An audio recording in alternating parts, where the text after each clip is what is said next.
Hola, muy buenas tardes a todos y todas las presentes. Les doy la más cordial bienvenida al seminario que tienen por tema Crisis y Desestabilización. La docente que impartirá la sesión es Ana María Solís, que es psicoanalista, miembro de la NELCF Santiago y de la AMP. Es psicóloga clínica y supervisora acreditada por la CONAPC y también es académica y supervisora clínica de la Pontificia Universidad Católica de Chile. A continuación, vamos a dar inicio a la presentación de la docente. Una vez que esta termine, vamos a realizar un sorteo para una beca totalmente gratuita para el curso llamado Abordaje Psicoanalítico para la Clínica de las Urgencias Subjetivas, que tendrá sus sesiones en vivo los días 11 y 12 de noviembre. Los requisitos para poder optar a esta beca son, primero, ser psicólogos, psicólogas y psicoterapeutas o estudiantes de las mismas interesados en la temática. Y segundo, el sorteo se realizará solamente con las personas que hayan participado en toda la sesión, por lo que los y las invito a participar hasta el final y así todos y todas tengan la oportunidad de ganar el cupo que se sorteará. Para las y los que estén interesados, quedan todos y todas invitadas a nuestra página web, en donde están los seminarios que hemos hecho anteriormente para que puedan verlos si es de su interés, y también se subirá a la charla del día de hoy en www.adipa.cl/seminarios. Y finalmente comentarles que al final de la sesión del día de hoy se les enviará un link a través del chat para que puedan optar por un certificado de participación a este seminario, en donde tendrán que rellenar sus datos personales y se les enviará automáticamente su correo. Sin nada más que agregar, le damos el paso a Ana María para que inicie la exposición del día de hoy. Bien, muchas gracias, Catalina. Eh, bueno, tal vez contarles un poquito cómo me acerco yo a la clínica de la urgencia subjetiva, antes de las diapositivas que no son mi fuerte, pero bueno, tengo que hacerlas. Eh, Creo que parte como una necesidad, ¿sí? Una necesidad desde el comienzo de mi práctica clínica, digamos, atendiendo pacientes de fiscalía, ¿no? Donde efectivamente lo traumático se confundía mucho con lo dramático, ¿no? Donde de alguna manera lo traumático era definido desde fuera, ¿no? Como una situación particular, violenta muchas veces, sorpresiva en otras, digamos, ¿no? Constituía en sí mismo algo traumático para un sujeto, ¿sí? Y escuchando los casos, digamos, de fiscalía que generalmente tenían que ver con algún delito violento, ¿no? Fue haciéndoseme difícil escucharlos desde la intervención en crisis, ¿no? Como pensando justamente en la temporalidad, en los procesos, en lo que uno debería escuchar, digamos, ¿no? En lo que el paciente debería decir, en lo que es esperable, digamos, respecto de un suceso en particular que para ojos de todos es algo violento, ¿no? Eso no quita que jurídicamente una persona sea una víctima, ¿sí? Pero otra cosa es justamente lo que le pasa a la persona con la situación que ha vivido, ¿no? ¿Por qué marco esto? Porque pareciera ser importante el poder de alguna manera introducir algo de la singularidad en lo traumático, ¿no? Porque lo traumático me apuesta a entenderlo, digamos, justamente desde algo interno y externo a la vez, ¿no? O sea, que un acontecimiento externo, ¿sí? Entra en sintonía con un acontecimiento pulsional, ¿no? En un determinado momento de la historia de un sujeto, ¿no? Entonces uno podría encontrar, digamos, ¿sí? En ese afecto de extrañeza y sorpresa que constituye el trauma, algo subjetivo, ¿sí? Algo que le dé un sentido libidinal, ¿sí? Único, irrepetible, a ese acontecimiento que le ocurre a un sujeto en particular, ¿no? Eh, Eso quiere decir que, por ejemplo, si nosotros definimos el trauma desde afuera, ¿no? Vamos a definir que ciertas situaciones son traumáticas, ¿no? La muerte de un familiar, por ejemplo, el estar presente, digamos, en un asalto, o, no sé, un terremoto, por ejemplo. O sea, me imagino que cada uno tiene en su cabeza, digamos, que podría ser traumático, ¿no? Siempre tiene que ver un poco como con la sorpresa del evento y con la violencia del evento también, ¿no?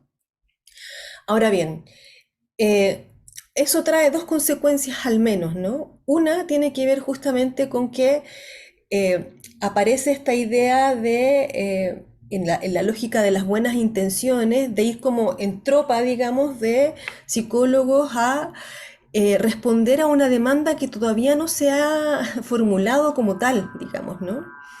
Que todavía, por ejemplo, en el terremoto del 2010, que fueron un montón de psicólogos, digamos, al sur, habían cuestiones que eran muy básicas, ¿sí? Que no necesitaban necesariamente un primer auxilio psicológico, ¿sí?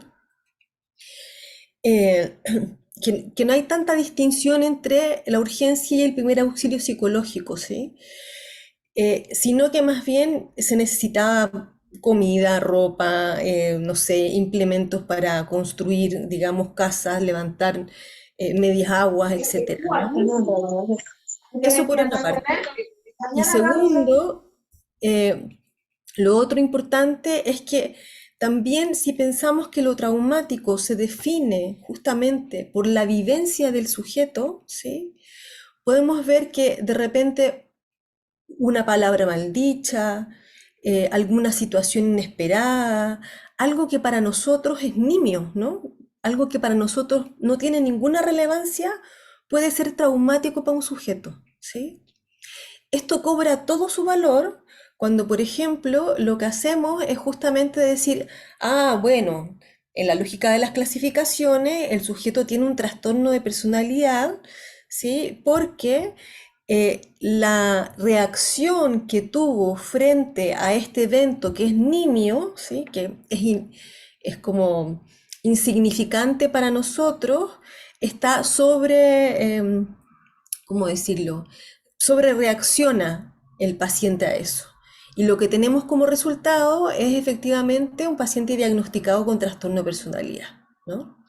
Siendo que efectivamente lo traumático puede ser cualquier cosa, ¿sí? Voy a partir, me pueden interrumpir en cualquier momento, pero voy a estar con la diapo, no los voy a ver a todos y que levantan la mano, ¿sí? Igual me gustaría conversar con ustedes al final, como conocerlos un poco, en la medida de lo posible, porque son hartos. Tun, tun, tun. Aquí está. No sé si está bien para ustedes, lo ven bien?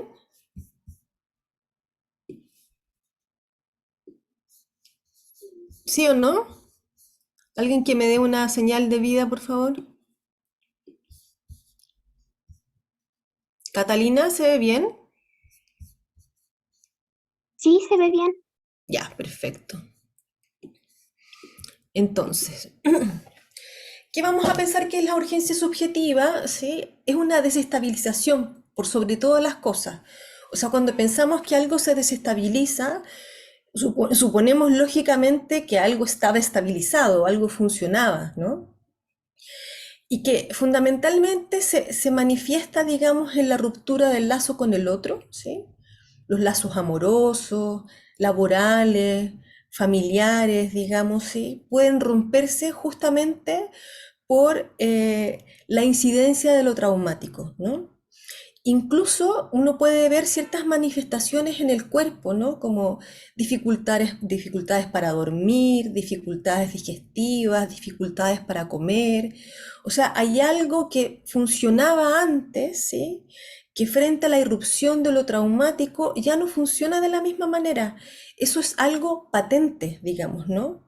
Por eso es muy importante que no definamos lo traumático desde el acontecimiento, sino que más bien lo definamos desde el efecto que tiene para el sujeto, ¿sí? El sufrimiento va de alguna manera a ser insoportable para el sujeto, ¿no? Va a tener muchos efectos en distintos ámbitos de la vida, ¿no? Yo creo que lo más importante aquí es pensar justamente en lo que vamos a llamar angustia traumática, ¿no? Tenemos los que son terapeutas o los que son psicólogos clínicos, sabemos perfectamente que hay una angustia, ¿sí? Que es la angustia señal, digamos, que es angustia que molesta y que hace que al sujeto se mueva un poco, ¿sí? Quiera cambiar, quiera hacer algo con lo que le está pasando, pero esta angustia es un exceso, ¿sí? Es principalmente un exceso porque si lo pensamos en términos económicos, lo que es digamos que en un instante pequeño de tiempo hay un aumento de la tensión psíquica que no permite que el sujeto pueda recurrir, digamos, a eh, los, no sé, los recursos habituales que el sujeto tenía para poder enfrentar una situación X, ¿no? Las manifestaciones van a ser distintas, ¿no? O sea, la angustia, la impulsividad, la ideación suicida, los estados de desesperación y sin sentido, ¿no? Los sueños de angustia, los cortes que son tan propios, digamos, de la adolescencia, pero también que ya han traspasado, digamos, la adolescencia, aparecen también como en la vida adulta, ¿no? Eh, es interesante también pensar la violencia, digamos, como una desestabilización, como una dificultad, digamos, ¿sí? En el decir, ¿sí? La inhibición, el mutismo, el aislamiento, ¿sí? Que siempre van a traer aparejada una cierta perplejidad, porque la angustia traumática, ¿sí? Esa angustia que de alguna manera lleva al sujeto a hacer algo, ¿no? Implica una cierta certeza, ¿sí? Que hay algo que ocurre, que es urgente tratarlo, digamos, ¿no? Pero que no se sabe qué significa, ¿no? Eso es lo más característico de esta angustia, ¿no?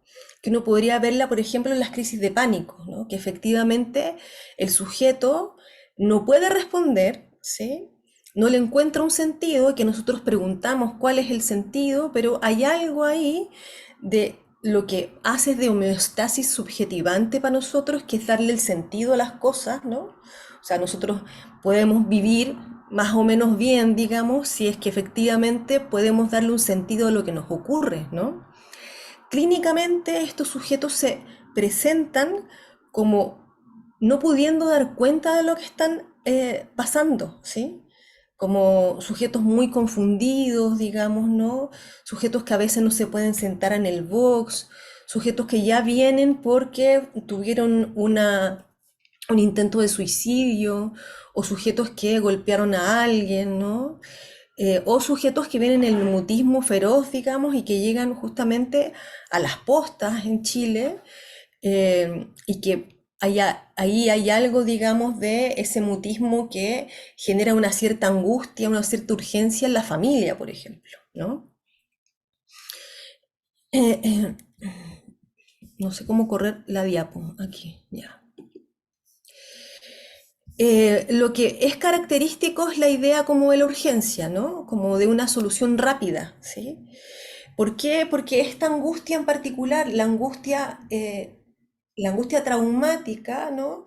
Es atemporal, o sea, se tiene la sensación, digamos, de que no se va a terminar nunca. De hecho, uno trata de preguntarle al paciente así como, ¿en qué momento no se encuentra angustiado? Y el paciente como que no puede decir en qué momento no se encuentra angustiado, como que estuviera todo el tiempo angustiado, ¿no? Eh, para sacarle la certeza a la angustia, lo que está disponible dentro de la misma estructura del lenguaje es el acto, ¿no? Entonces aquí hay que apostar justamente a cómo hacer para que el sujeto pueda poner en palabras lo que le ocurre y no necesariamente actuar, ¿no? Eh, aquí, como les decía hace un rato, lo que vamos a poner como énfasis o en el primer lugar, digamos, ¿sí? Es justamente la experiencia subjetiva más allá del acontecimiento gatillante. Si bien el acontecimiento gatillante nos sirve, ¿sí? Tenemos que poder ubicarlo, digamos, en el acontecimiento gatillante, porque eso nos va a permitir de alguna manera entender por qué un sujeto se desestabiliza, ¿sí? O qué fue lo que se desestabilizó, ¿no? Porque piensen que nosotros tenemos un imaginario, ¿no? O sea, una fantasía inconsciente que nos permite de alguna manera poder explicarnos lo que nos ocurre, ¿sí? La fantasía inconsciente va a funcionar como una realidad psíquica, ¿sí? Que nos va a permitir de alguna manera tener unos lentes para poder de algún modo leer la realidad, ¿no? Eh, y cada vez que algo ocurre del lado de que no entendemos lo que está pasando, empieza a ocurrir algo que provoca angustia, ¿no? Y nosotros lo empezamos a rellenar con esa realidad psíquica, ¿no? Yo siempre doy el ejemplo del visto en el celular, ¿no? Nos dejan en visto en el celular y lo que uno empieza a pensar es como algo que tiene que ver con la maquinita propia de la fantasía inconsciente, ¿no? No me quiere, no le gustó tanto, en realidad no le intereso, o finalmente a mí tampoco me interesaba tanto conocerla o conocerlo, digamos, ¿no?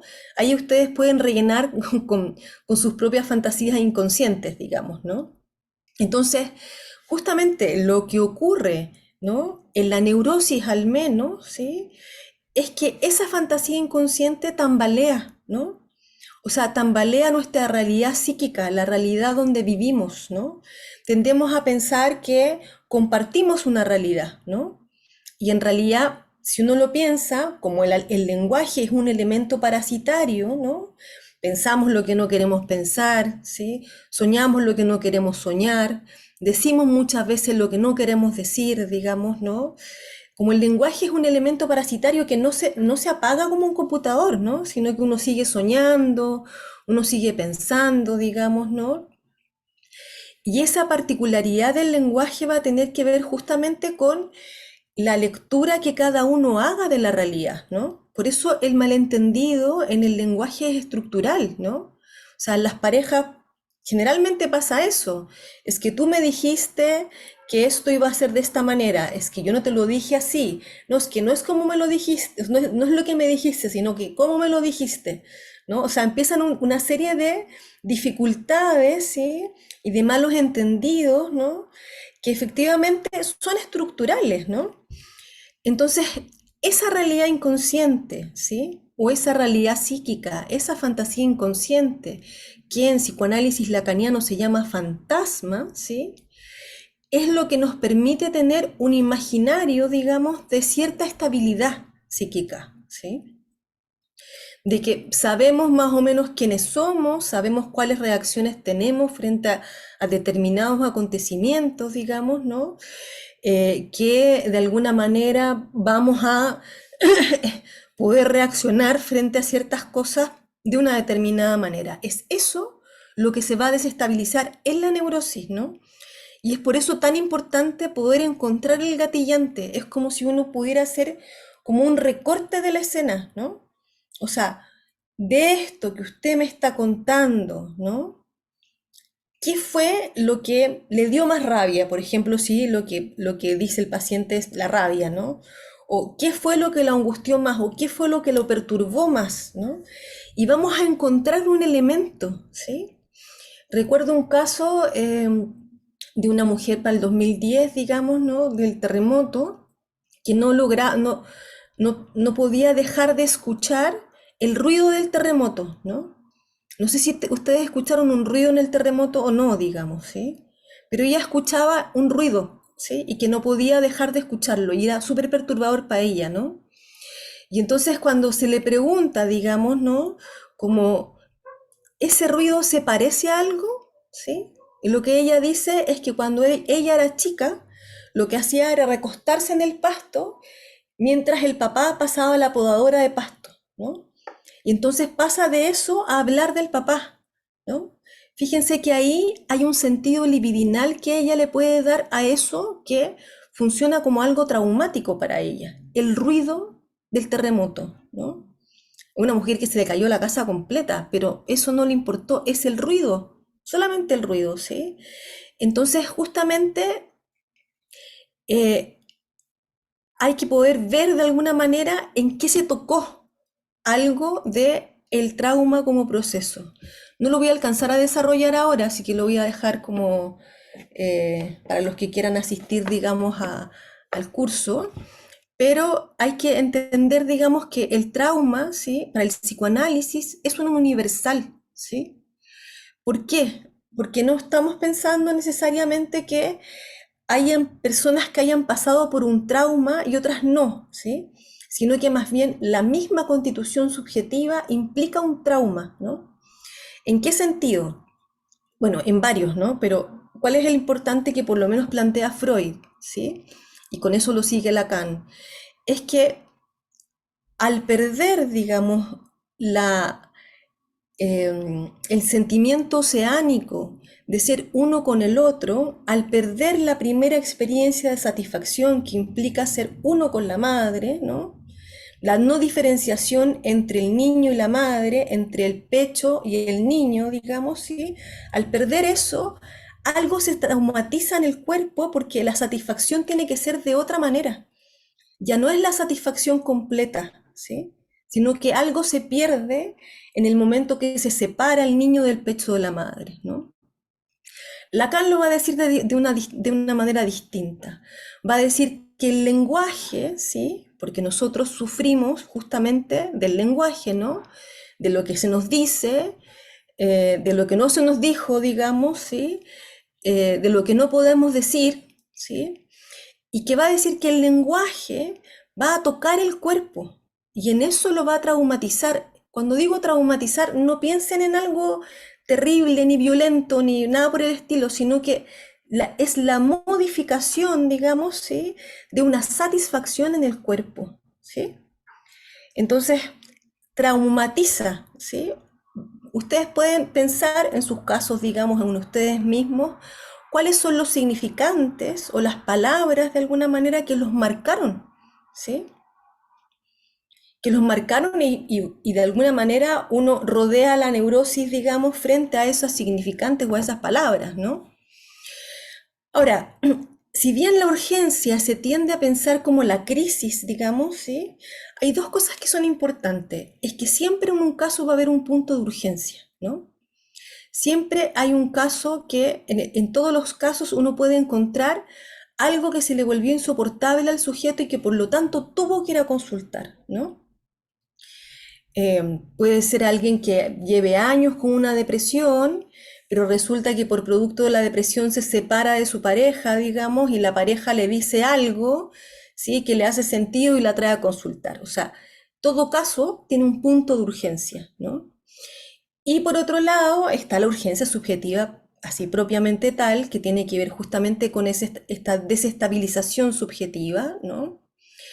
Pero también puede ocurrir en un proceso, ¿sí? Podemos estar con un paciente, ir súper bien con un paciente, digamos, ¿sí?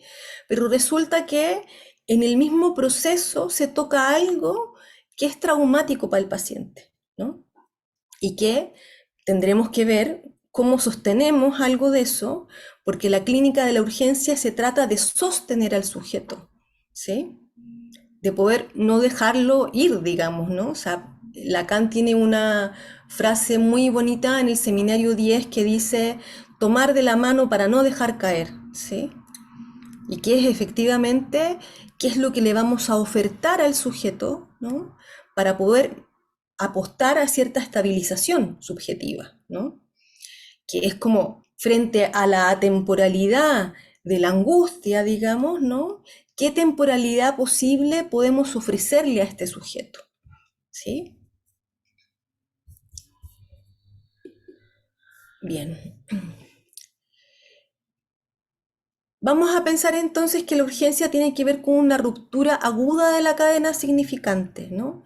¿Por qué esto? Porque recuerden que Freud planteaba, digamos, que la pulsión vive en el aparato psíquico o puede estar en el aparato psíquico en la medida en que está representada, ¿no?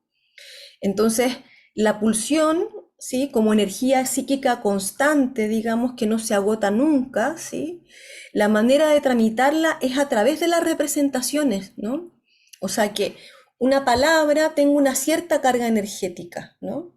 Entonces vamos a pensar que en un momento corto, ¿no? Que es la tesis de Freud, digamos, ¿no? Va a haber un aumento de esa cantidad de energía, ¿sí?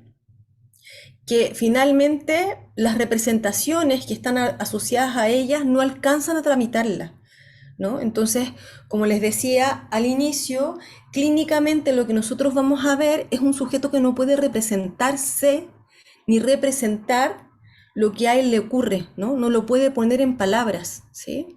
Por eso lo pone en actos, ¿no? Y ahí tenemos dos grandes actos, ¿no? Que es el acting out y el pasaje al acto. El acting out va a tener que ver justamente con eh, lo que habíamos hablado de la fantasía inconsciente, está dentro de la fantasía inconsciente, ¿sí? No está por fuera de la fantasía inconsciente, ¿sí? Y que tiene que ver con un no poder decir y entonces por lo tanto puede ser de alguna manera interpretado el acting, ¿sí? En cambio, el pasaje al acto es caerse del campo del otro, o sea, caer de la escena, ¿no? Piensen que el fantasma o la fantasía inconsciente es una escena donde hay personajes, ¿sí? Donde está la mamá, el papá, y esa mamá y ese papá no coinciden necesariamente con el papá y la mamá de la realidad, ¿no? O sea, podemos tener hermanos y créanme que sus hermanos no tuvieron los mismos papás que ustedes tuvieron, ¿sí? Porque los papás se representan en el aparato psíquico de distintas maneras, ¿no? Entonces tenemos pareja, no sé, amigos, lo que sea, y esa escena se cae, uno cae de esa escena, ¿sí? Y ahí viene el pasaje al acto. El pasaje al acto y el acting out no tienen que ver con la gravedad del acto, ¿sí? Sino que tienen que ver con la estructura que está detrás, ¿sí? Si es que en realidad es con el fantasma o es la caída del fantasma, ¿sí? Porque van a tener destinos distintos en ese sentido. Va a haber como una especie de destitución del campo imaginario. Tenemos que pensar que si el campo imaginario, el campo de las imágenes, ¿no? El campo de ahora que nos vemos, ¿no? Que yo no veo a ninguno, veo a una persona solamente, eh, donde efectivamente nosotros creemos ser quienes somos porque nos miramos al espejo y nos reconocemos, ¿no? Creemos saber quiénes están al lado porque tenemos una imagen de ellos, ¿no? Es una consistencia, ¿sí? Y que en lo imaginario estamos más resguardados de la angustia, ¿sí? Pero fíjense que en las manifestaciones clínicas lo que aparece muchas veces en el imaginario es que el imaginario como que o se pierde la perspectiva o se pierde la profundidad, ¿no? O se siente esta sensación como de agorafobia, de que todo se viene encima o de que el ascensor se hace muy chiquitito, digamos, ¿no? Hay algo a nivel perceptivo que también se ve trastocado, digamos, por lo traumático, ¿no? Ahora, lo traumático puede aparecer, por ejemplo, por la caída de un ideal, ¿no? O sea, yo soy creyente, digamos, en la Iglesia Católica y resulta cuando me entero, digamos, de los abusos, digamos, dentro de la Iglesia, se me cae el ideal, ¿sí? Y entonces, por lo tanto, me desestabilizo, ¿no? La pérdida del amor del otro, ¿no? O sea, estos amores locos, ¿no? Estos amores que son como dar todo por el otro y que efectivamente si el otro no está, es como me muero sin ti, ¿no? Ahí está también, uno podría pensar como el fundamento del acto feminicida, digamos, ¿no? Si no eres mía, no eres de nadie, ¿sí? Entonces, como que ese otro, cuando se vuelve demasiado consistente para un sujeto, la pérdida de ese amor puede traer consecuencias fatales, digamos, ¿no? Como les decía, la desestabilización del fantasma también, ¿no? Y por otro lado, la irrupción del goce del otro, que se, que se vive, digamos, justamente cuando nosotros somos objetivados por el otro, ¿sí? Por ejemplo, en el goce perverso, ¿no? Como cuando quedamos como objeto frente al otro, ¿sí?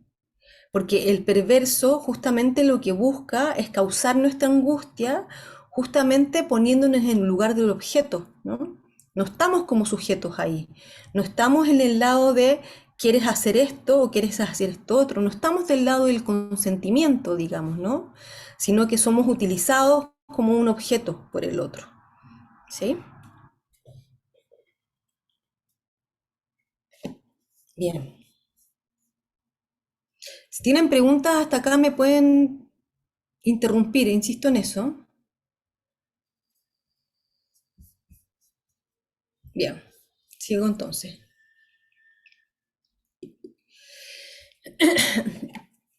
A ver, es importante entender de que para el psicoanálisis de orientación lacaniana, ¿sí? No existe una cierta normalidad, ¿no? Porque la normalidad tiene dos características, ¿no? Una es que uno puede pensar como una curva de Gauss, ¿no? Entonces, como que lo normal sería lo que se repite generalmente, ¿no? Se repite más veces, estadísticamente se repite más veces, ¿no?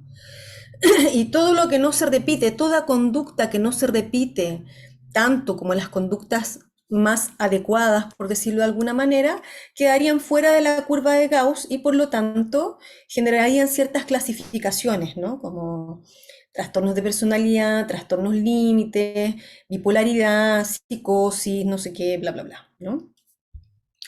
Pero también hay una norma que tiene que ver con el otro social, con el ideal social, ¿sí? Y uno podría preguntarse cuál es el ideal de nuestra época, ¿no? Porque el ideal de la época freudiana, por supuesto que no es el ideal de la época de hoy, digamos, ¿no? O sea, fíjense que en la época de hoy hay un empuje a la felicidad, ¿no? Un empuje, digamos, justamente a gozar, ¿sí? Así como a que hay una libertad, digamos, en la sexualidad, que es posible todo, ¿sí? Pero sobre todo también como a poder, como, ¿cómo decirlo? Eh, Sobre todo a negar, digamos, el sufrimiento, ¿sí? El sufrimiento psíquico es negado y muchas veces es catalogado como, por ejemplo, una depresión, ¿no? No sé si han escuchado como este concepto de lo bipolar soft, ¿no? Que es como una nomenclatura que es como, no es nada, digamos, ¿sí? Como alguien que está triste y después está alegre, ¿sí? Que es parte, digamos, ¿no? De la experiencia subjetiva, a veces estar triste y a veces estar alegre, digamos, ¿no? Entonces, no va a interesar tanto, porque si para el sujeto es importante, sí interesa, ¿sí? Si la conducta del sujeto se atañe o no a una cierta normalidad o a una cierta adaptabilidad, ¿no? Sino que más bien lo que vamos a ir a escuchar es la verdad del sujeto, su realidad psíquica, ¿sí? En ese sentido, que hay que entender, por ejemplo, en el acto, ¿sí? Que el sujeto hace, por ejemplo, ¿no? En el corte que hace la chica cuando se angustia y lo único que necesita es hacerse un corte para no sentir el dolor psíquico, es entender que ahí hay una función, ¿sí? Que por supuesto no queremos que la chica se corte, digamos, ¿no? Habrá que reemplazar ese tratamiento por otra cosa, pero es un tratamiento, ¿no? Alguien que se alcoholiza cuando está muy angustiado es un tratamiento, no es el mejor tratamiento, por supuesto que no, pero hay que entender cuál es la función, ¿sí? Que tiene cierta conducta o cierto acto para después ir a pensar con qué eso se puede reemplazar, digamos, ¿no? Yo recuerdo una chica que lo que hacía era quemarse con una plancha, ¿no? O sea, evidentemente es algo que no le hace bien, digamos, ¿no? Pero el sufrimiento psíquico era mucho mayor que el sufrimiento físico, ¿sí? Entonces es como, bueno, cuando aparezca la idea de quemarse con la plancha, me llama, ¿no?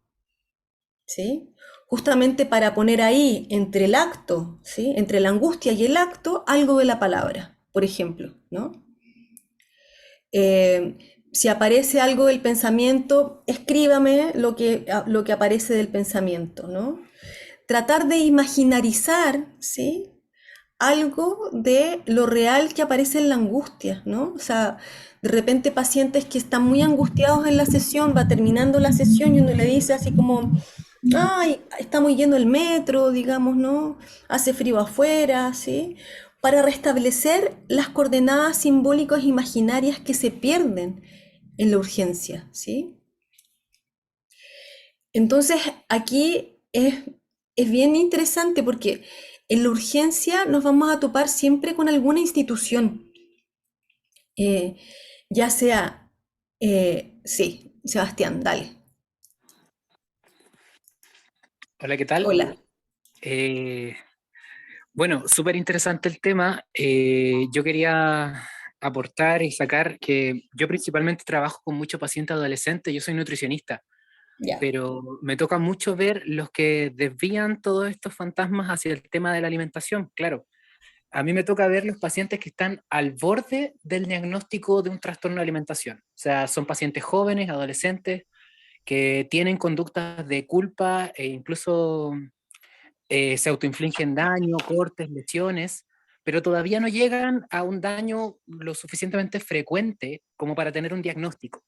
Mm. Entonces, me sirve mucho la dupla con psicólogo porque, bueno, viendo siempre desde prevenir, y me parece igual un poco injusto porque todos estos temas son súper importantes, y si no alcanza, por ejemplo, las 5 repeticiones a la semana para diagnosticar bulimia, no se queda con el diagnóstico del paciente, Mm.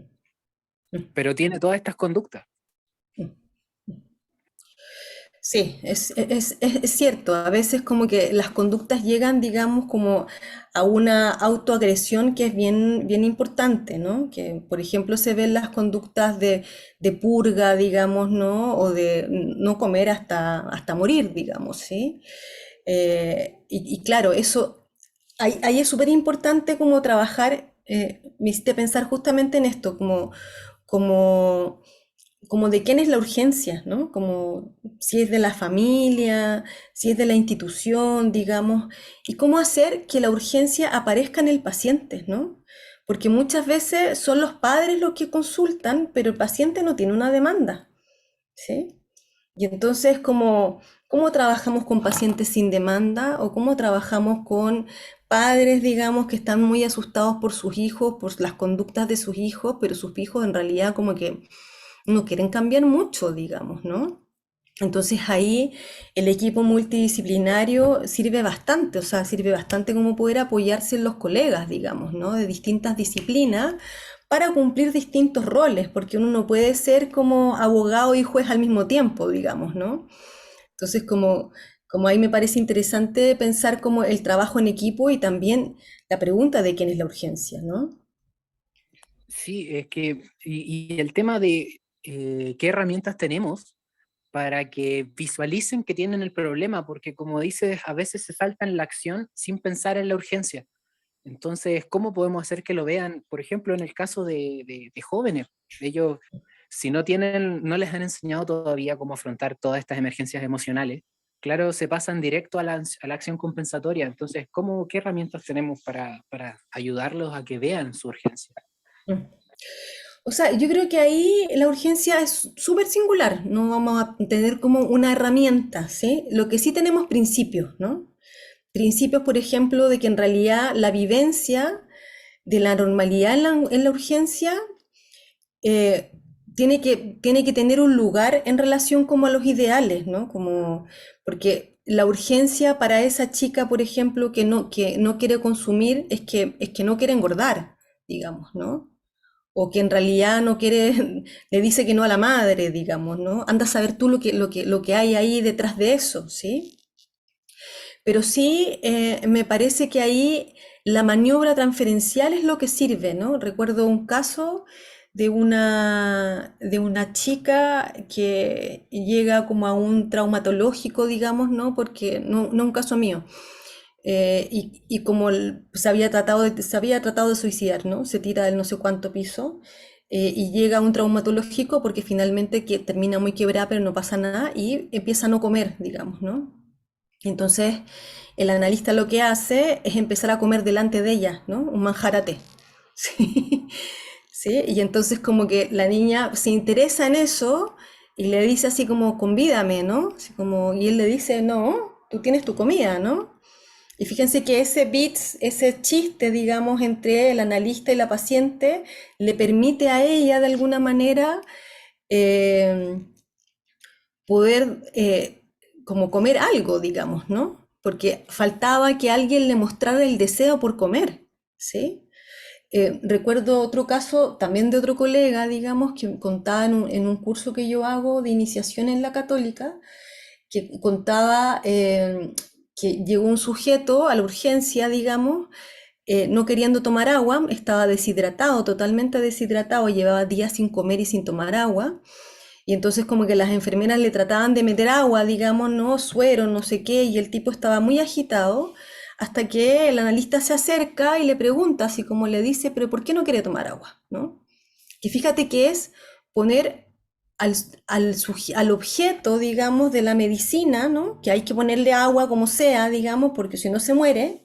Y qué bueno que seamos objeto de la medicina, no sujetos, porque hay cosas que no se pueden preguntar, digamos. Uno no le puede preguntar al corazón si hay que operarlo o no, digamos. Hay que operarlo cuando hay que operarlo, ¿no? Entonces, él le dice, ¿por qué no quiere tomar agua? Y él le dice así como, no, porque el agua está envenenada, ¿sí? Mi mamá envenena el agua, es un sujeto psicótico, tiene todo un delirio con que la mamá envenena el agua, y entonces este analista le ofrece agua embotellada, ¿no? Que él mismo pueda abrirla y darse cuenta que está sellada. Y es ahí donde él acepta tomar agua, ¿no? Entonces, creo que la importancia de tu pregunta, Sebastián, tiene que ver justamente con cómo uno pasa de que el paciente sea un objeto a que sea un sujeto, ¿sí?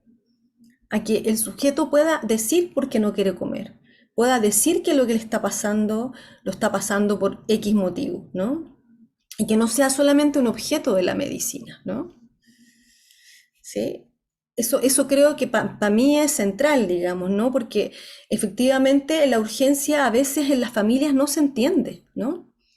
No se entiende por qué esta niña que tiene todo, que podría ser feliz con todo, no puede ser feliz, digamos, ¿no? Como que el sufrimiento subjetivo no se entiende respecto, por ejemplo, de los recursos que tiene una familia o lo bien que lo hicieron los padres, porque no tiene que ver con lo bien o mal que hicieron los padres, tiene que ver con el sufrimiento psíquico y que eso es singularísimo, digamos, ¿no? Eh, sí, Juan Carlos. Eh, sí, gracias por la oportunidad.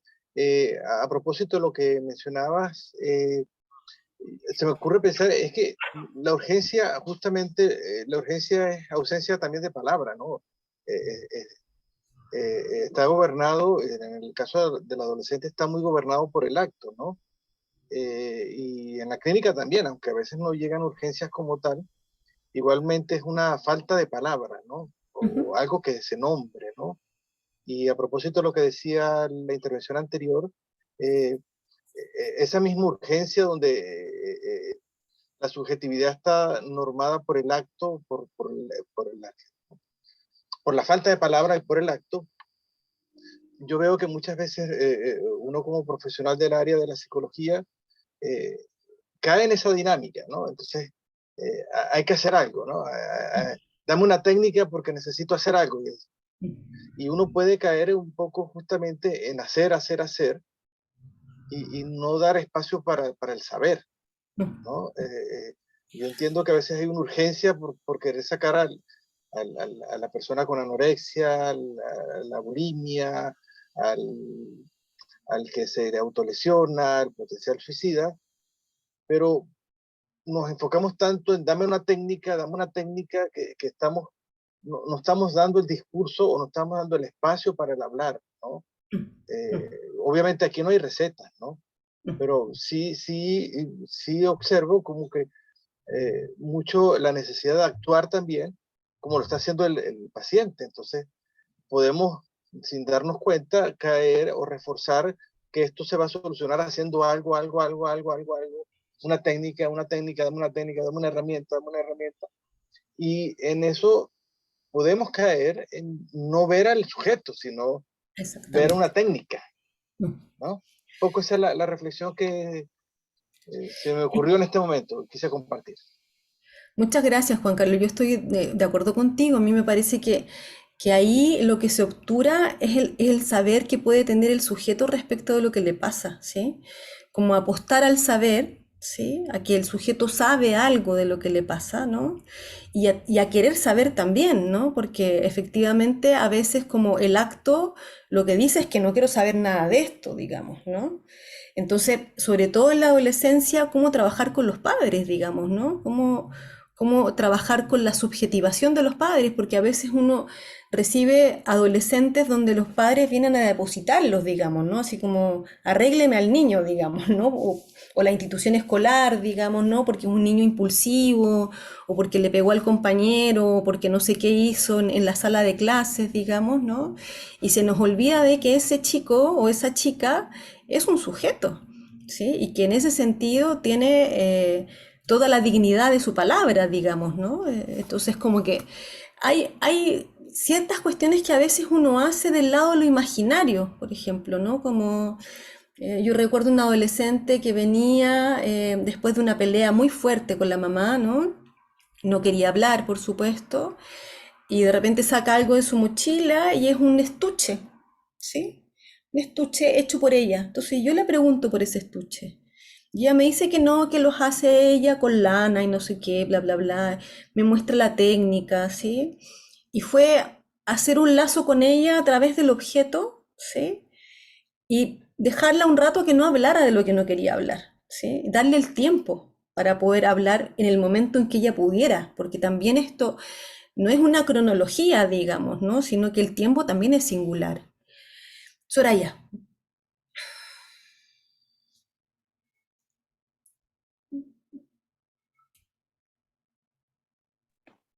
Eh, Buenas tardes, ¿me escuchan? Sí, te escuchamos bien. Ya, mira, gracias por darme la palabra. Yo como terapeuta he recibido, por ejemplo, el último caso fue la semana pasada sobre una chica de 15 años que es bulímica. Había pasado por psiquiatra, por todos lados, yo soy terapeuta holística. Y resulta ser de que ella buscó y bueno, por ahí daría con el registro de uno que tiene el colegio terapeuta. Ella decidió llamarme. Yo, ante todo, la empatía la cogí muy bien. Fue online la llamada. Pero ¿sabes qué? La chica desde pequeñita le estaban diciéndole que ella era... eh, ay, no se ve tan oscuro. Que era... desde pequeña la trataban de gorda. Su mamá, que gorda, que esa ropa no te va a quedar buena. Y era ahí el trauma que tenía ella, ¿me entiendes? Entonces, muchas veces los padres no miden las palabras, llegan y expulsan. Y eso va creando en la adolescencia, el niño de pequeño, que esos traumas que después son difíciles de poder sacarlos, hay que trabajarlo mucho para poder darle a entender que no es un gordo, que no es una gorda, y por eso recurren a muchos a la bulimia y lo otro a quererse desaparecer, a aislarse de su familia porque no han recibido un buen trato. Entonces yo entiendo que a la medida que ustedes mismos dan estos tipos de, ¿cómo se llama? De seminario, a nosotros los terapeutas nos sirve bastante porque lo vamos aprendiendo más, como para enfrentar más casos. Y en este caso, la chica la estoy tratando, va muy bien, le hice constelaciones familiares, eh, posterior a eso le hice tratamiento con flores de Bach, y sabes que hoy día la vi y ella ha cambiado bastante. Ella fluyó todas sus emociones que tenía retenidas, tenía emociones atrapadas, y la voy a seguir atendiendo porque ella si llegó a mi persona, yo creo que es destino. Y jovencita, tiene 21 años. Muchas gracias. No, gracias a ustedes, pues, Edipa, por darnos a nosotros los terapeutas también el lado para poder seguir aprendiendo, capacitándonos.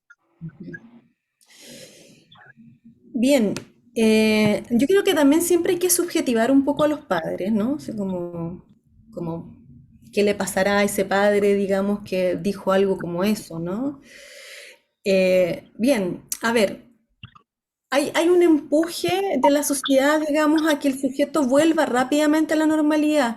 Y esto se los digo porque he trabajado como en distintos lados, como el metro, digamos, ¿no? Como gendarmería, en el Senado, ¿no? Es como que ahí hay una urgencia o una demanda con la que el terapeuta o el psicólogo, ¿sí? También tiene que vérselas, ¿no? Que en realidad como que cuando uno trabaja dentro de una institución, no sé, por ejemplo, en una corta estadía, ¿no? O trabaja también en un CESFAM donde las sesiones son acotadas, digamos, ¿no? Hay un empuje ahí, digamos, de que el sujeto vuelva a la normalidad, ¿no? Porque hay un ideal de normalidad, ¿sí? Que tiene que ver con una normalidad productiva, ¿no? O sea, de hecho, tenemos altas tasas de depresión que es como justamente el reverso de la productividad, digamos, ¿no? Entonces, en ese sentido, es como arreglárselas con esa demanda para darle un lugar al sujeto, digamos, ¿no? Como que darle su temporalidad. Yo siempre pienso en preguntas directrices, ¿no? Como para poder pensar la urgencia, como, primero que nada, ¿de quién es la urgencia? ¿Sí? ¿Y quién considera que allí hay una urgencia, ¿no? Les digo esto porque en la institución uno tiene que saber muy bien con quién uno trabaja, tiene que conocer al otro, ¿no? Tiene que, de alguna manera, entender que una institución puede ser pensada como un caso clínico, ¿no?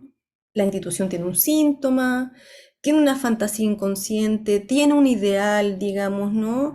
Tiene metas, ¿no? Incluso uno podría pensar que hay instituciones que tienen así como, ¿cómo se llama esto? Visión, metas y no me acuerdo cuál es el otro, ¿no?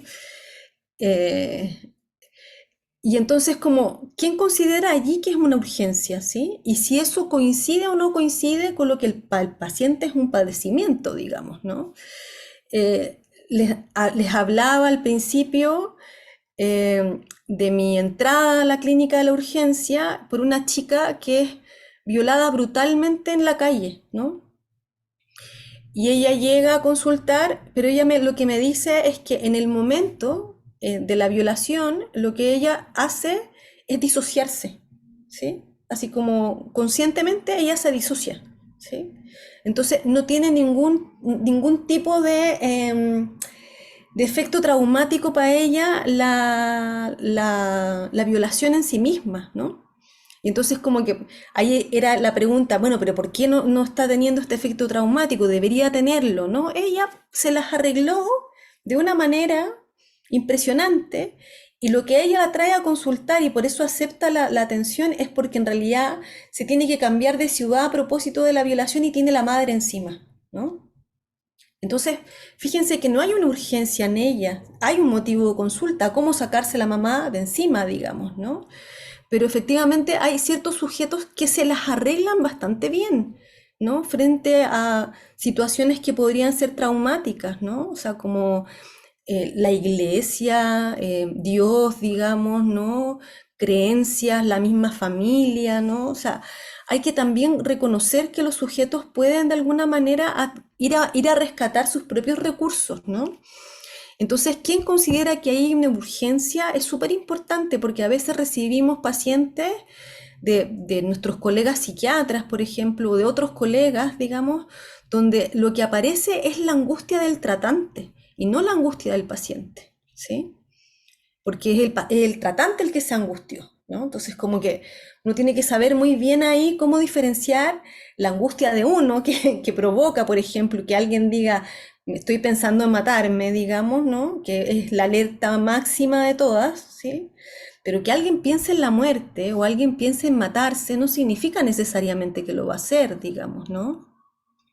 Entonces, si aplicamos un protocolo rápidamente, lo que hacemos es justamente apagar la posibilidad de que el sujeto pueda decir algo de eso que lo está haciendo sufrir, digamos, ¿no?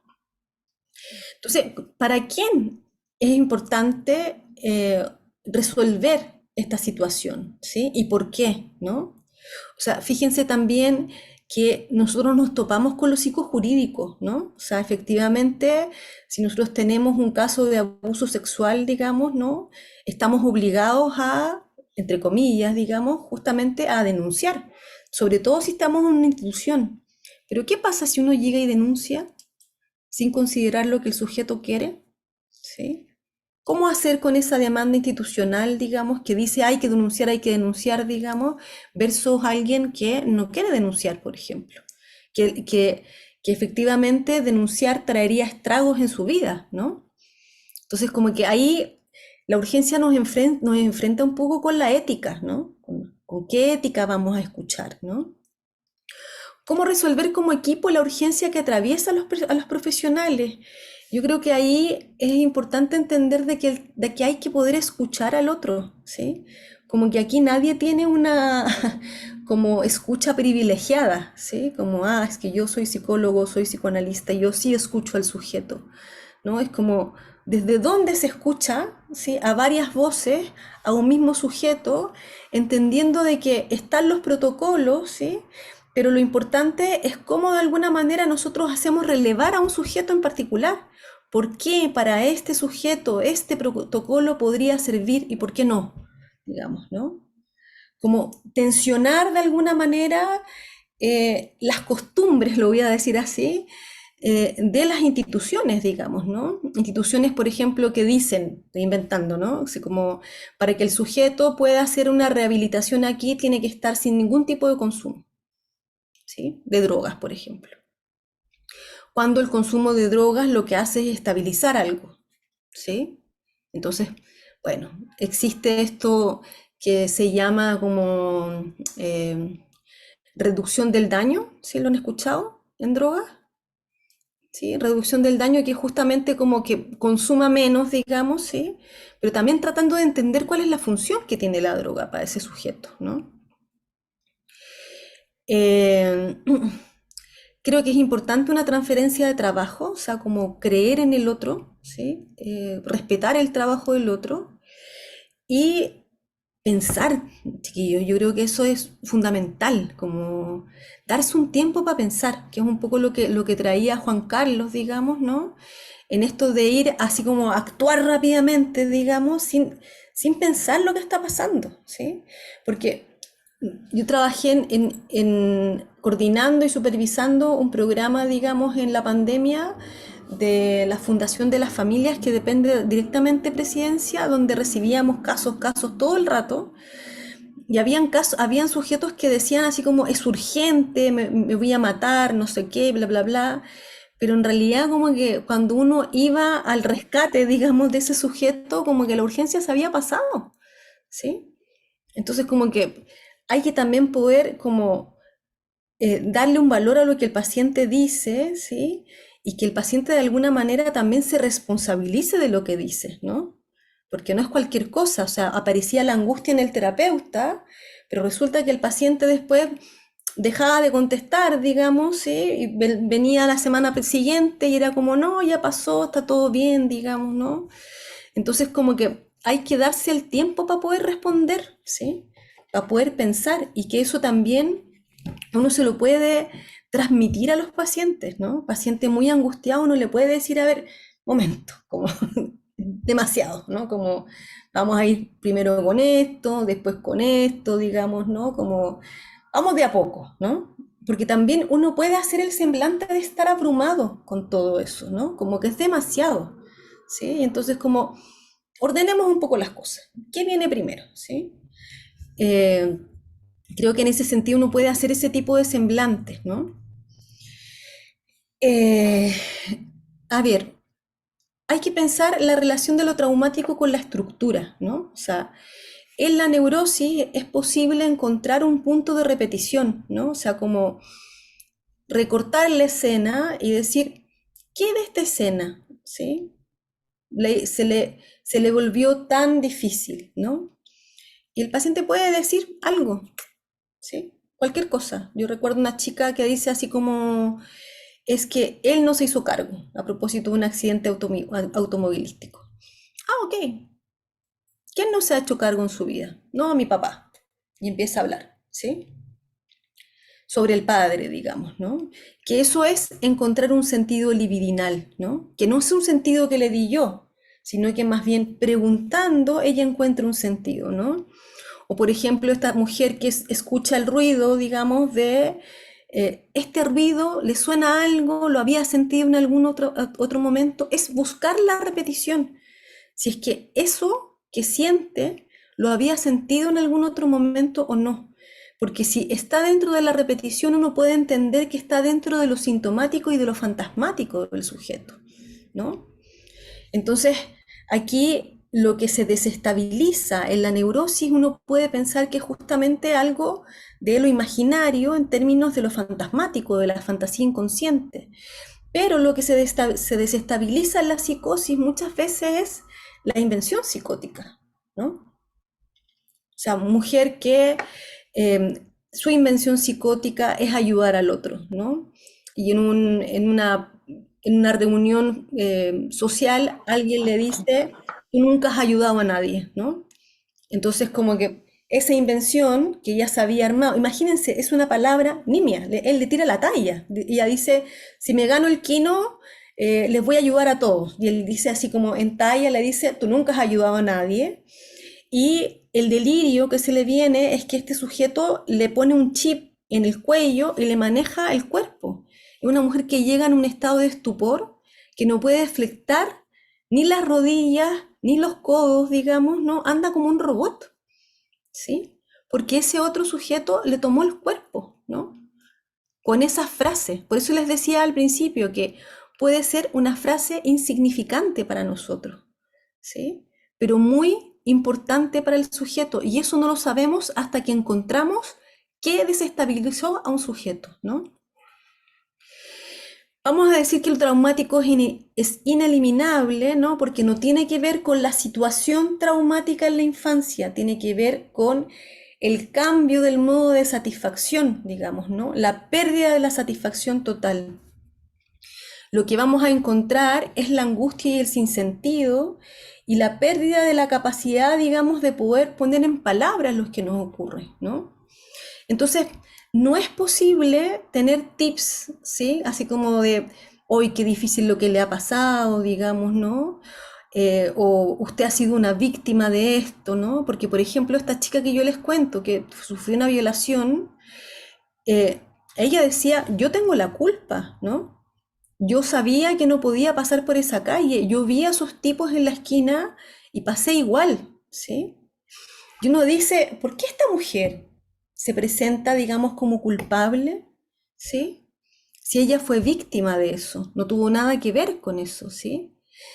Y es interesante ver justamente que alguien se presenta como culpable porque es el último resabio que le queda para ser agente de algo o de una situación en la cual fue objeto, ¿sí?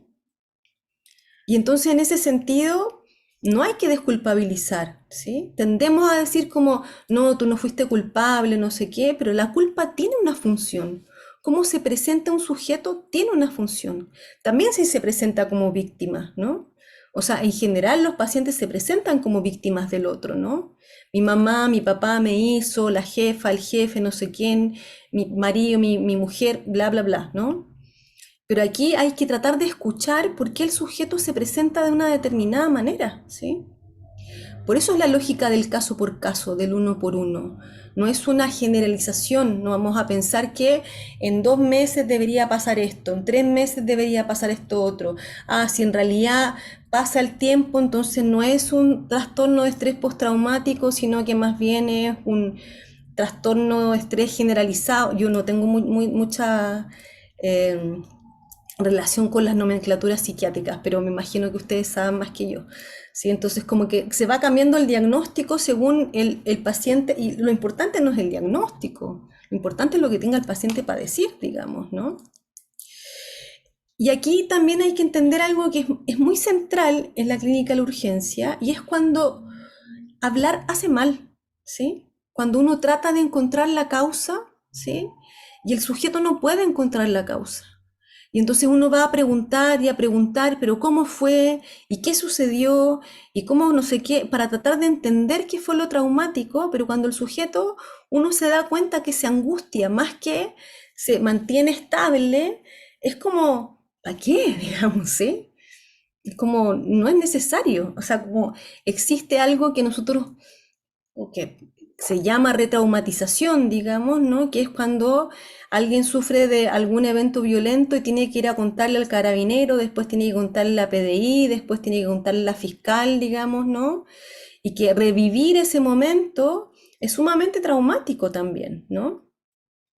Entonces, en ese sentido, como que hay terapias que dicen que uno siempre aprende de una crisis, ¿no? De que la crisis tiene algo bueno, de que la crisis se puede reincorporar, digamos, ¿no? En la vida de un paciente, cuando a veces hay que cerrar la puerta, ¿no? No se puede, y si no se quiere saber nada más de eso, no se sabe más nada de eso. Tal como uno tiene derecho a recordar, uno también tiene derecho a olvidar ciertas cosas, ¿no? No es necesario estar siempre recordando, ¿sí? Es, a veces es necesario poder olvidar ciertas cosas, ¿no?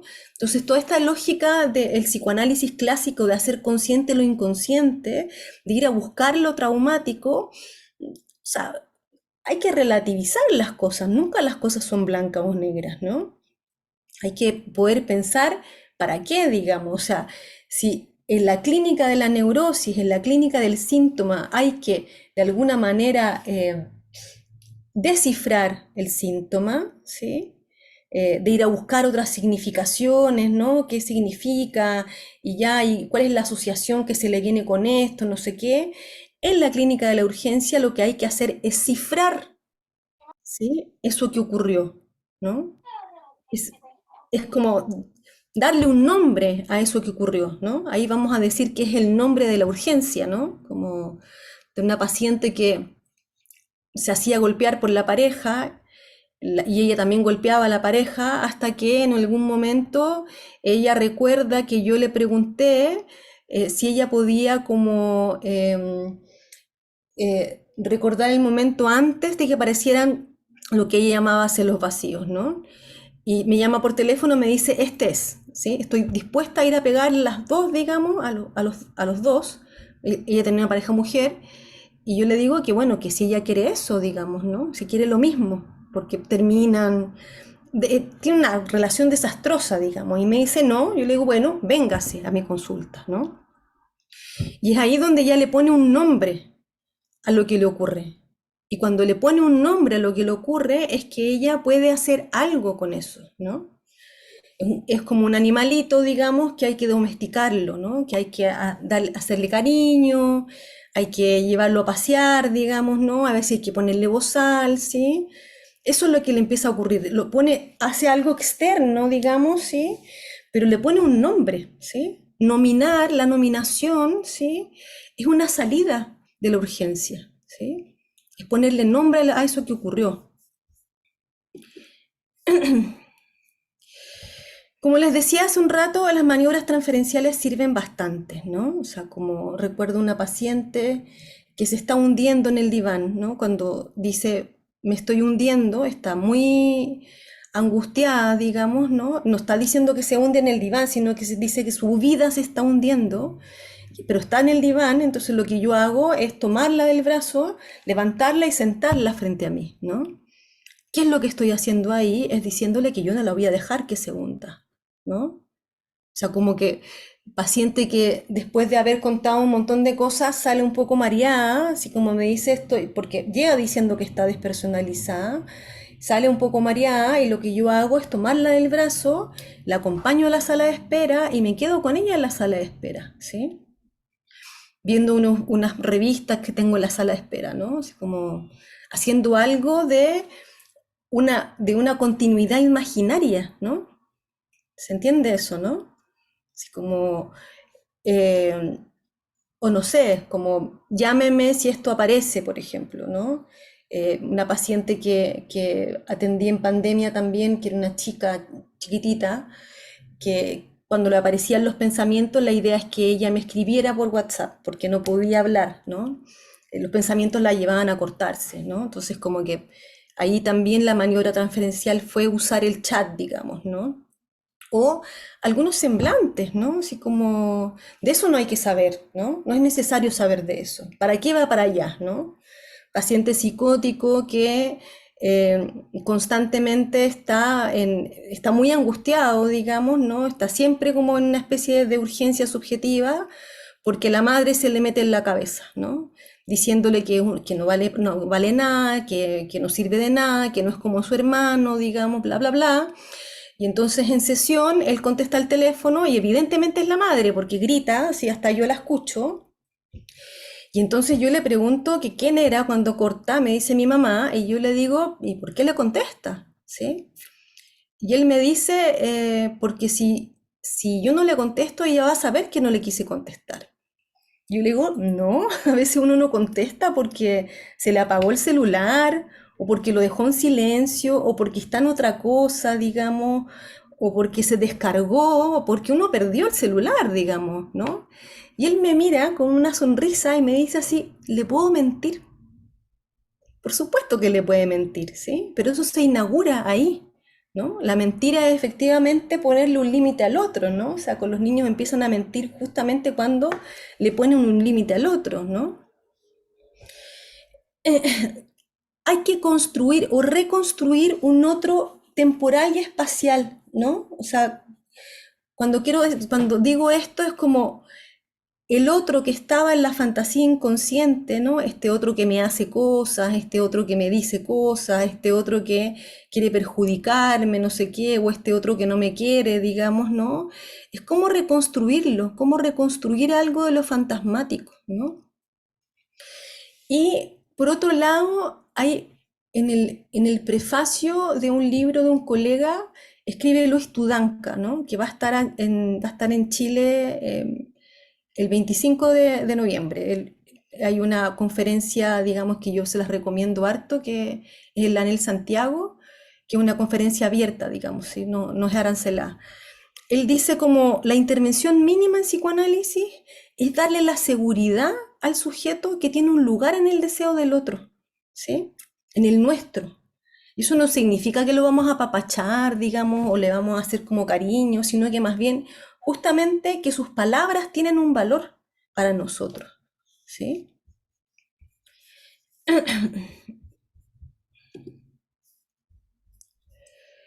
¿Qué causó la ruptura? ¿Qué fue lo imposible de soportar? ¿Y cuál es el objeto de la pulsión puesto en juego? ¿No? Yo creo que esto es algo que voy a desarrollar en el curso, pero que es súper importante entender, digamos, ¿sí? Porque en la fantasía inconsciente hay anclado un objeto de la pulsión, ¿sí? Que puede ser oral, anal, digamos, ¿no? Escópico, invocante. Es, por ejemplo, no poder dejar de mirar una escena, ¿sí? El flashback, ¿sí? Lo han escuchado, ¿no? Que es como que la escena se viene una y otra vez, ¿no? O pacientes que, no sé, me recuerdo un paciente muy obsesivo que ante lo traumático su respuesta fue no poder dormir, ¿no? No poder dejar de soñar, digamos, en el acontecimiento, y además también tener un problema digestivo que no le permitía trabajar, digamos, ¿no? Tenía que estar en el baño todo el día, ¿sí? O es la palabra lo que se repite una y otra vez, digamos, ¿no? Es el sonido de algo que se repite una y otra vez, ¿no? Es ahí el objeto de la pulsión que nos va a orientar, digamos, de cómo nos situamos, ¿no? Si, por ejemplo, una paciente dice, no, es que miro a la gente y resulta que pienso que son buenos y son malos, ¿no? ¿Cómo uno sustrae la mirada, digamos, ¿no? ¿Sí? O cómo uno pone una voz no tan fuerte si es que fue lo que traumatizó es algo de la voz, por ejemplo, ¿no? ¿Qué relación al otro está operando o no? O sea, hay una relación a la significación, hay una relación a lo inconsciente. Creo que es importante entender que uno no puede hacer un diagnóstico estructural cuando alguien está angustiado, cuando alguien está en urgencia subjetiva, no se puede hacer un diagnóstico estructural, porque podemos equivocarnos, ¿no? Porque efectivamente el sujeto está deslocalizado, entonces como que pareciera ser que la estructura es lo que tambalea, digamos, ¿no? Entonces en ese sentido esperar nuevamente, ¿no? O sea, la temporalidad, o sea, frente a la urgencia, una pausa, eso es lo que podemos ofertar, ¿no?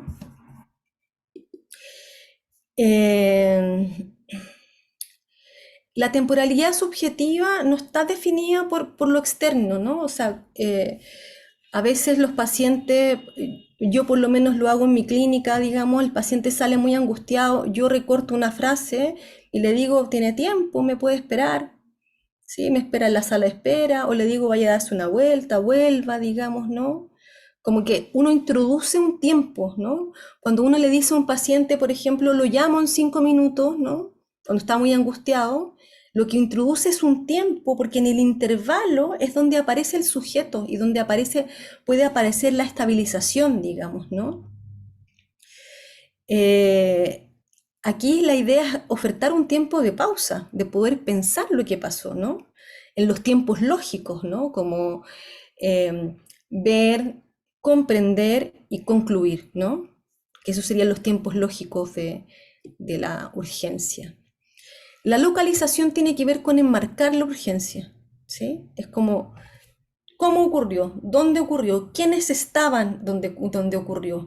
¿Qué de lo que dijo, miró, hizo, no sé quién, bla, bla, bla, ¿sí? Es lo que deslocalizó, digamos, ¿no? O sea, el evento gatillante y la temporalidad de eso, ¿sí? Va a tener una relación con lo interno y lo externo al paciente, ¿no? O sea, de repente es la voz de la madre, por ejemplo, ¿no? Porque tendemos a pensar de que tenemos que armar una red si alguien tiene una ideación suicida. ¿Y en quiénes pensamos primero? En los padres.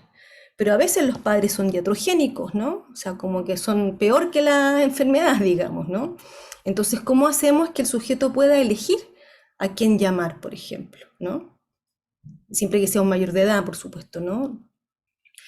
Y en la localización subjetiva, ¿no? ¿Qué relación tiene el sujeto con su padecimiento? ¿Sí? Como lo padece como algo interno, como algo externo, ¿sí? Efectivamente está en la urgencia, efectivamente puede decir esto me había ocurrido en otra parte o no, digamos, está del lado de la repetición o está del lado como del acontecimiento a solas, digamos, ¿no? En el sentido de que se ve sorprendido, ¿no? Freud, ahí termino la presentación. Freud lo que va a decir, y va a ser sumamente importante esto, es que justamente lo que va a marcar a propósito, no solamente lo económico, sino que lo que va a marcar es justamente la sorpresa y la extrañeza, ¿sí? No sé si recuerdan que él hablaba de los Unheimlich, ¿no? A propósito como de lo ominoso, ¿sí? Entonces, que algo familiar se vuelve extraño. O sea que, ¿qué quiere decir con esto? Que no es cualquier cosa, ¿sí? Lo que va a causar un efecto traumático en el sujeto. Es algo que ya el sujeto estaba, es algo que en el sujeto ya estaba, ¿sí? Pero que estaba desconocido, ¿sí? Por eso Lacan va a tomar el término extimidad, ¿no? Va a decir justamente que el trauma tiene un interno y un externo. Es el encuentro de un acontecimiento externo con un acontecimiento pulsional. No es sin el sujeto, no es nunca sin el sujeto, ni con la posición subjetiva que está en el momento de su historia. ¿Sí? Me pasé de la hora, pero voy a dejar unos minutos para preguntas y comentarios.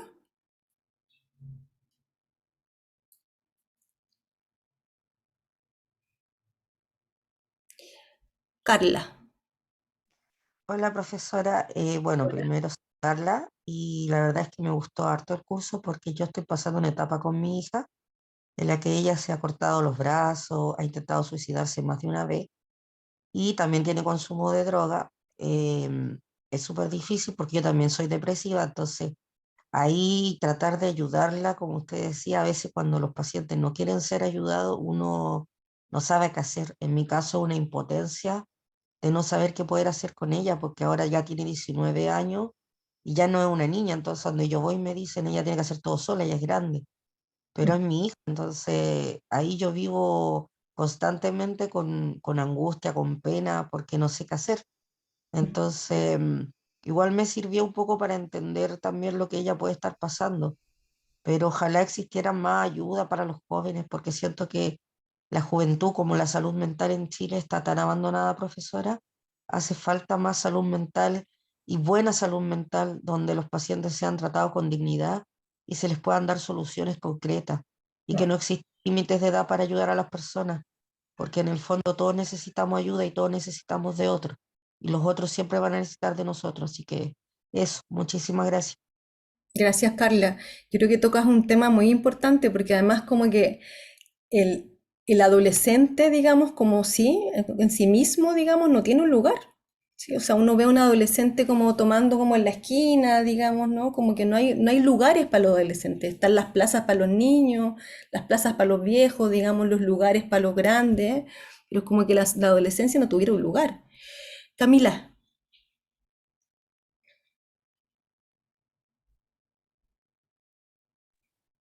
sí, tú, Camila, pero no te escuchas. Hola, Ana María. Hola. Yo comparto mucho lo que mencionó Carla. Yo también soy mamá. Mi hija tiene 14 años. También ha tenido eventos depresivos fuertes. Ha tenido 3 intentos suicidas, hospitalización. Y yo creo que, a pesar de que yo creo que este curso está dirigido a un área mucho más especializada, no para el fondo los papás.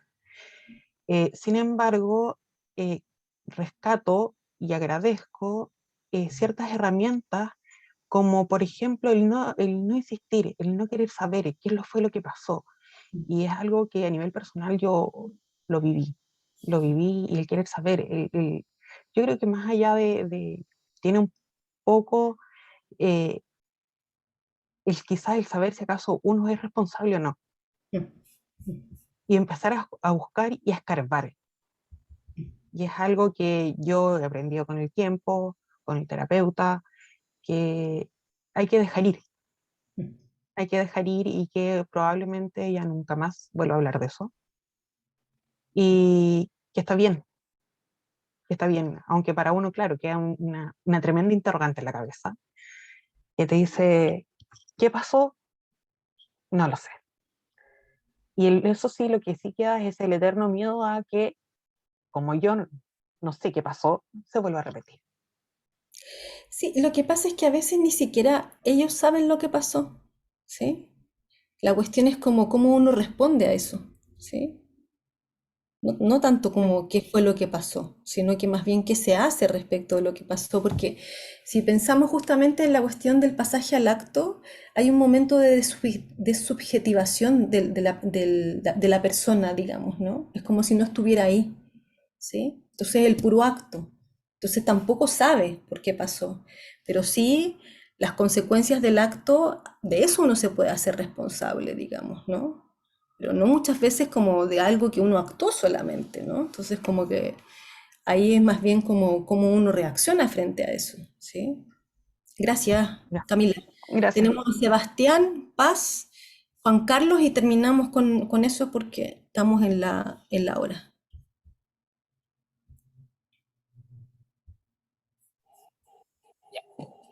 Eh, lo mismo que ya han dicho, agradecer mucho la instancia porque a pesar de que, como bien dijo, esto es muy especializado para los psicólogos, para el mundo de la psicología y la terapia. Por ejemplo, para mí que tengo estudios básicos de psicología aplicada a la alimentación, saber más de su campo me permite saber mucho más cómo trabajar en equipo. Siempre saber qué es lo que va a ser tu dupla, entender lo que él va a hacer, hace mucho más completa la atención. Por ejemplo, nosotros en el programa trabajo muy de cerca con una psicóloga, con la que Ujú. vamos a hacer en conjunto talleres a los colegios y todo. Y en estos talleres, al final de los talleres, los niños se nos acercan y nos cuentan su experiencia de estar de cerca del trastorno de la alimentación, de las autolesiones, niños con ideación suicida que todavía no concretan actos. Entonces tenemos la oportunidad de, al acercarnos a los colegios con salud primaria, de detectar estos casos antes que sean más graves. Entonces sirve mucho conocer a la dupla, como dije, para trabajar en equipo, como bien dice. Esta va a ser una buena oportunidad de saber cómo trabaja el otro y así cómo complementarnos mejor. Así que 10 de 10, súper agradecido, me encantó todo. Qué bueno. Paz.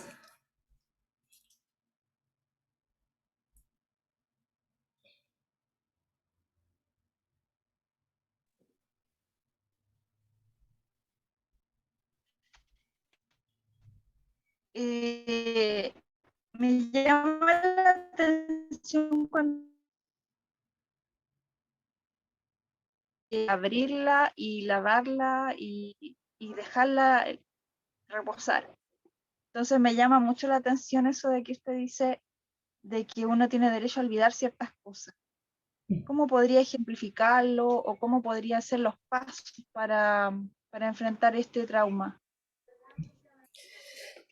O sea, podría ejemplificarlo con un caso solamente, ¿no? Que es un sujeto que se encuentra con una escena horrorosa, digamos, con un familiar, que no la voy a contar, digamos, aquí, pero es una escena del lado del horror, que lo deja en una posición donde él dice así como, si ella fue capaz de hacer eso, ¿sí? Entonces, ¿qué soy yo? Si yo soy su producto, ¿qué soy yo?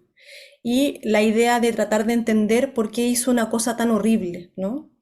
Y entonces yo le digo si es que hay algo que a él lo dejara tranquilo, ¿sí? ¿Hay alguna palabra que a él lo dejara tranquilo? Y él me dice ninguna. Y yo le digo, bueno, entonces hay que cerrar esa puerta, ¿sí? ¿Para qué saber más de eso? ¿Sí? Y efectivamente eso tiene un efecto de calmarlo, digamos, ¿no?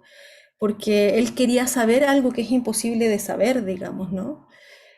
Por el horror que eso implicaba, ¿no? Entonces, en ese caso, es necesario poder olvidar, digamos, ¿no? Para poder volver a tener una relación con la madre que de alguna manera sirva, ¿no? De alguna manera pueda como recuperar algo de esa relación, ¿sí? Entonces, como que ahí hay algo de una posición analítica de no ir a lo peor, ¿no? Por ejemplo, cuando yo le digo a este sujeto, ¿a qué le contesta a su mamá, ¿no? Porque él va a ponerse como objeto del otro, ¿no? Como un objeto, porque, por ejemplo, él fuma marihuana, tengo un gallo de 39 años, digamos, ¿no? Él fuma marihuana, va y le cuenta a la mamá, cuando sabe que la mamá se le va a venir encima con eso. Entonces, ¿para qué hace eso? ¿Sí? Entonces, como en ese sentido es como olvidar, digamos, bueno, si alguien quiere olvidar, que olvide, digamos, ¿no? En esta chica que fue violada por estos tipos, digamos, ¿no? Ella necesitaba olvidar eso, no quería que nadie más le hablara de eso. ¿Ok? No se habla más de eso, se habla de, de la consecuencia de ese acto en la cual ella fue objeto, ¿sí? Que es que la mamá está encima de ella, ¿no? Eso lo pone la paciente. Juan Carlos.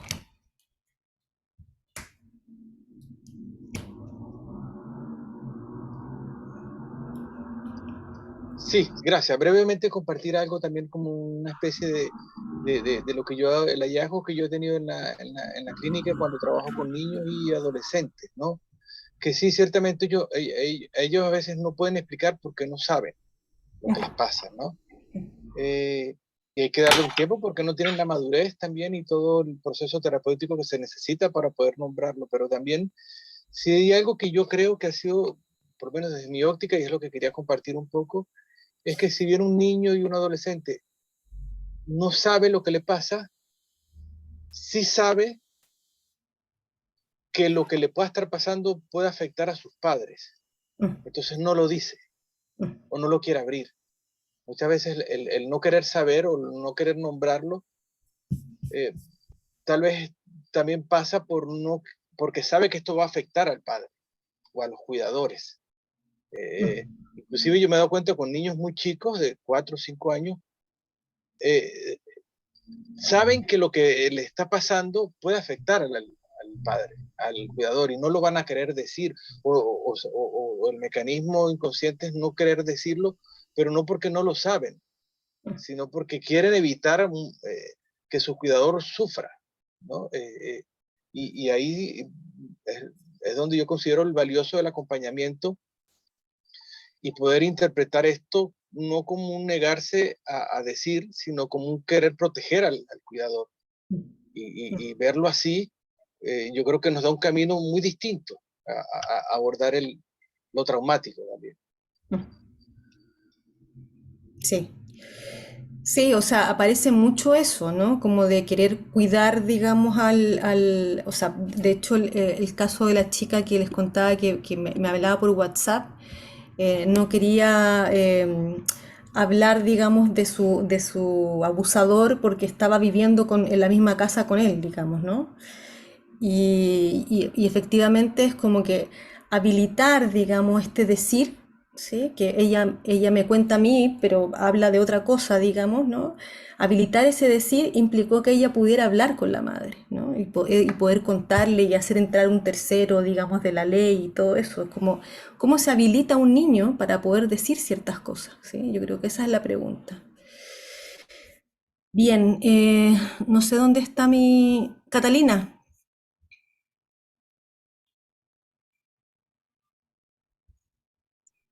Bueno, queremos agradecer la participación de cada uno de ustedes en el presente seminario, como también agradecer a la expositora Ana María Solís por la excelente charla que ha dictado el día de hoy. A continuación, les dejaré el link para que puedan optar al certificado de participación del seminario, el cual estará disponible para que puedan rellenar hasta 24 horas luego de la sesión impartida el día de hoy.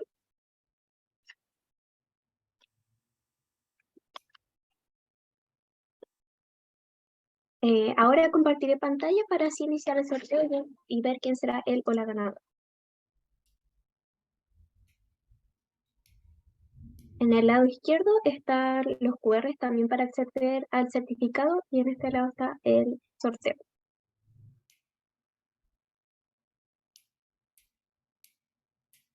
Catalina San Martín Rodríguez está.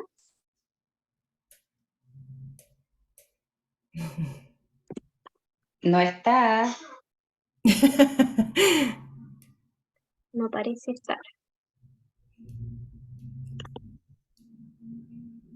Jacqueline Andrea Martínez Toro.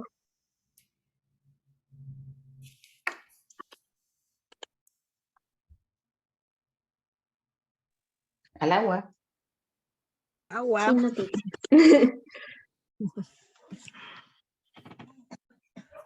A ver, Elizabeth Andrea Irribarra Benítez. Al agua.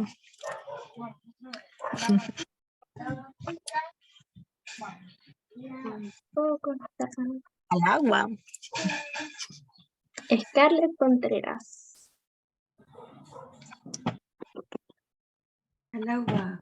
Al agua. Sin noticias. Luz María Teresa Soto Espinal.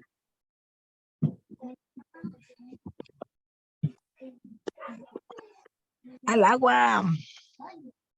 Tampoco está. Al agua. Paola Andrea Moya Santibáñez. Al agua. Tampoco está.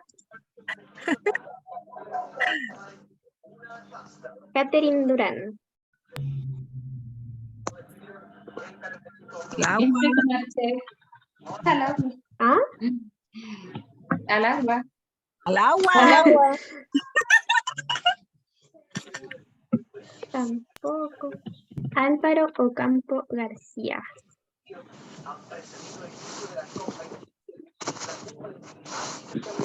Tampoco está. Al agua. Graciela Ortiz. Al agua. Hay una Graciela, pero no sé si es ella. Yo soy Graciela Ortiz, pero no sé si seré yo. ¿Cómo? Supongo que eres tú. ¿Eres o no eres? Es que no sale el segundo apellido, pero sí soy Graciela Ortiz. ¿Pero tú Ya. te inscribiste con el otro apellido o escribiste solo Graciela Ortiz? ¿Ah?